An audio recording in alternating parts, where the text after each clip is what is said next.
With Disney producing several remakes to the animated classics, it was probably inevitable they would reach their 21st century films, and the first animated film from the 2000s to receive this treatment is Lilo Stitch. The original movie is one of my favorites, an hilarious and touching story of a young girl who befriends a mischievous alien experiment and a unique entry within the Disney animated canon.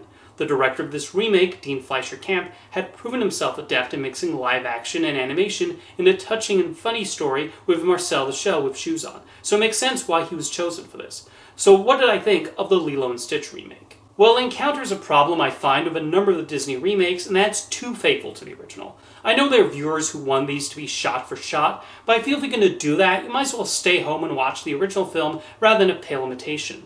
A lot of this film is just watching a lot of the same scenes and dialogue play out in roughly the same order as in the original movie, with maybe some tweaks here and there. But even when they do make the occasional change, like having Tia Carrera play social worker looking to Nani's guardianship of Lilo, the scenes still function the same. And that's just not that interesting to me. If you're going to produce a remake, bring some new things to the table, even when you're telling the same story. A big element of this story is seeing the emotional bond grow between Lilo and Stitch and the effect his arrival has on their situation, and the emotional elements just did not register with me here.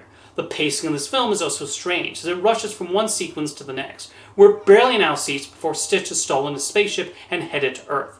I know I've already started right off the bat throwing criticisms at this movie, so I just want to say I did not dislike this film. It is perfectly harmless and reasonably entertaining, and I did not find myself annoyed with it. My problem is that, as a remake, it does not do a lot that's particularly interesting with the material, but I do have some positives. For starters, I did think the design and animation on Stitch was really good. The visual effects team did a very good job of adapting him to computer animation. They seem to follow the Sonic the Hedgehog movie rule, where they recognize they cannot make a realistic blue koala-looking alien, so they focus on making him look appealing and cute. I noticed in the end credits among the people who worked on the visualization of Stitch in the remake were Patrick Osborne, the director of the Oscar-winning Disney short Feast, and former Blue Sky animator B.J. Crawford, so that might also explain why he translated so well.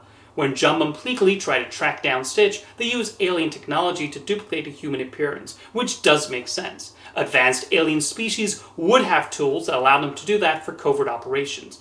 Billy Magnuson does get a few laughs as Pleakley, with him bringing the right physicality in his human form.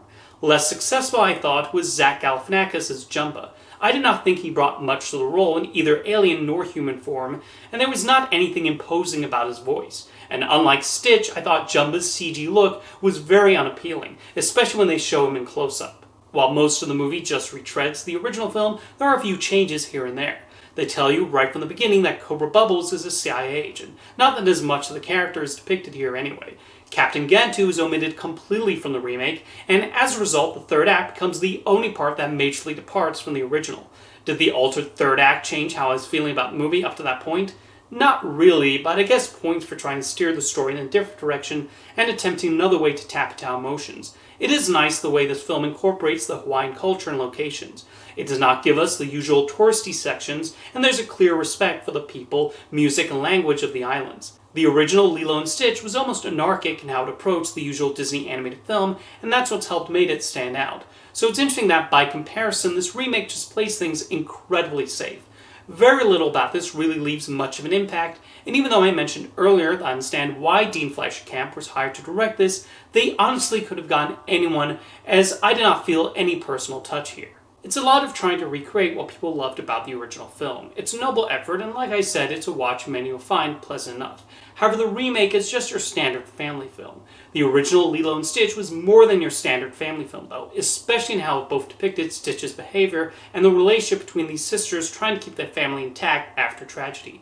It was so specifically the vision of Chris Sanders, along with his co-director Dean LeBloy, and this experimental film being done in Florida and trying different things. So when you make a live-action remake over 20 years later, it can be hard to capture that feeling again.